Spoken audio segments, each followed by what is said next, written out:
From the PEP Radio Newsroom, this is a lunch hour news blast. Pittsburgh City Paper is reporting that as Pride Month begins, Pittsburgh prepares to celebrate.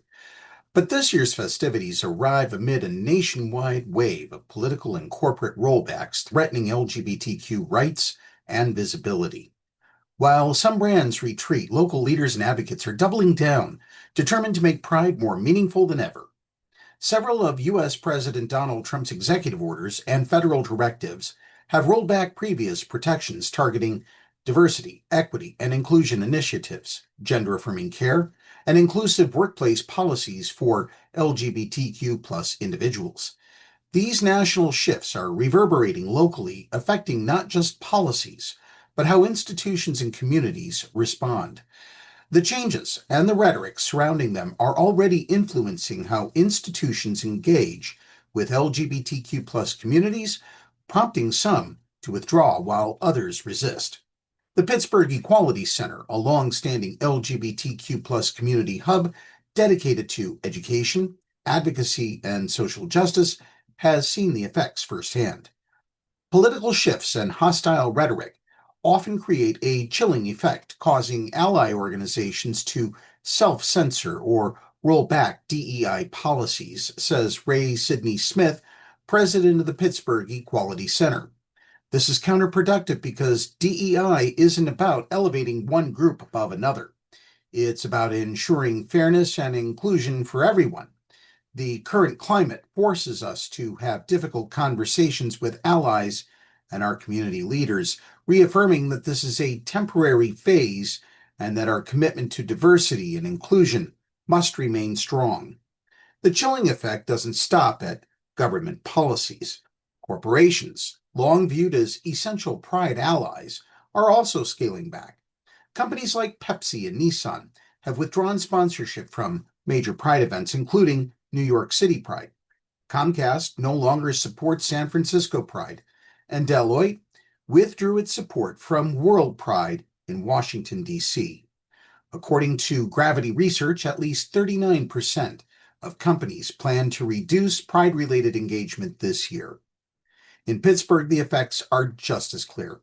Major healthcare systems like UPMC and Allegheny Health Network have removed DEI content from their websites. Web pages containing resources addressing care for various minority groups were taken down. Additionally, multiple local universities changed their DEI-related web content following the U.S. Department of Education threatening loss of research funding if institutions didn't comply with federal guidelines.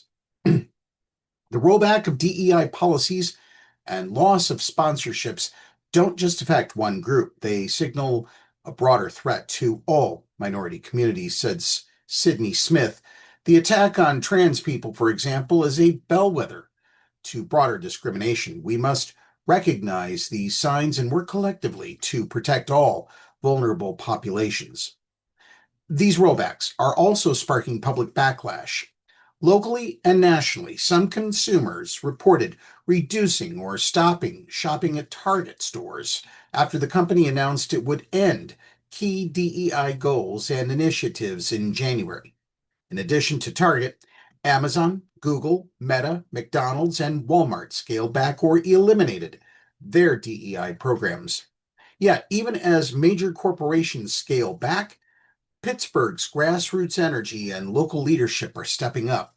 As the creator of All Out Music Fest and a proud LGBTQ plus business owner, I believe showing up for our community isn't seasonal, it's essential. Executive producer Nick Staples tells City Paper. In a moment when so many brands are retreating from Pride or quietly pulling their support, we are seeing this firsthand. Some longtime sponsors have backed out of the festival this year, but that only strengthens our commitment. All Out was built to be a celebration by us and for us, and now more than ever, that visibility, joy, and unapologetic authenticity matters. Pride isn't a trend. It's a statement of belonging, and we'll never stop making it. Despite mounting challenges, Pride in Pittsburgh stands as a testament to community and the enduring power of showing up. Cities like Pittsburgh remind us that real allyship starts at home, and that visibility and advocacy remain as urgent as ever. Our community has always been resilient, accustomed to taking care of our own, even in the face of adversity, says Sydney Smith. We continue our work regardless of political winds, focusing on creating a safe and equitable environment for LGBTQ plus individuals across Pittsburgh. That's the News Blast this hour. If you are watching our videos on YouTube, please click the subscribe button to keep up with all the latest news. Up next, we have the Meadville area weather forecast here on PEP Radio.